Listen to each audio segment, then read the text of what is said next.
My name is Johana Rivera. I am a sophomore at USM and I'm a political science and international relations major. My parents are both from El Salvador, but I was born here in Portland, Maine, and I've lived here all my life. My parents are both from El Salvador. And around the 80s and 90s there was a civil war that kind of led both of them here to Maine. My dad started in New York and my mom had family here in the States. She came when she was a little bit younger. She was maybe about, I think, 13 or so, and then she ended up in Maine when she was around in her late teens, and we've just been in Maine ever since. I really love all the nature, and I really love all the diversity here in Portland. I think I had a really good experience here in Portland, just being able to meet so many different people from very similar cultures, but also very different cultures. And then once I started branching out into areas like northern Maine and central Maine, I realized that there was a really deep history in Maine that, there was a lot to learn about. I think one of the biggest struggles I've faced in Maine is probably just having to assimilate.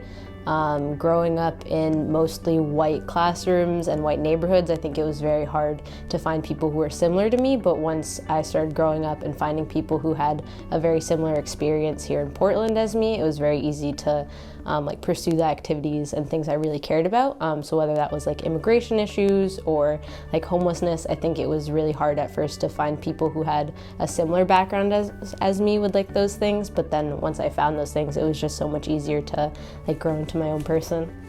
I would consider myself to be a leader in Maine. I think it was definitely easier before COVID when everything was in person, and I think COVID put a little bit of a halt into how active I could be in my community, but even throughout COVID, I do my best to advocate for issues I care about and assist people when they need it. For me, I think being a leader is mostly about solidarity, so even if me and another person don't see eye to eye on the same issues, it's more important for me to understand that we're both humans struggling through a very difficult system, and that if we come together, we can surpass our differences and we can create a better community for everyone. I think education is probably one of the biggest influencers in my life. I think I had the opportunity to go to very open-minded schools that had a very progressive curriculum, and I know not everyone in the state and the country has that opportunity, and I think my education here in Portland really gave me the opportunity to explore my leadership capabilities. And then I think as far as it impacts my family, I know both of my parents only had the chance to graduate from the equivalent of high school in their countries. So I'm really grateful for the opportunity I have here in Portland to build my education and build my future family's possibilities just through my education.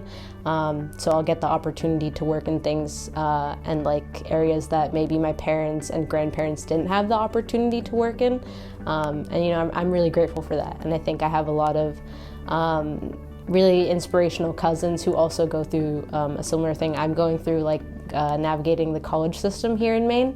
And I think it was just really helpful to have older cousins that went through that, and then I'm hoping I can do the same for my younger cousins, and if my parents were ever to have any more kids, hopefully I could do the same for them. I think one thing that gives me hope in Portland is just how many movements and opportunities that are being created to help with the housing crisis and ensuring that people aren't being evicted from their homes, as we have all these new apartments and complexes and just properties being pushed into Portland. So I think I'm optimistic in the fact that we're not just a community that's going to let people slip through the cracks, and that we're not going to push them out of Portland. And I think groups like Catholic Charities, but also other smaller organizations in Portland do give me that optimism.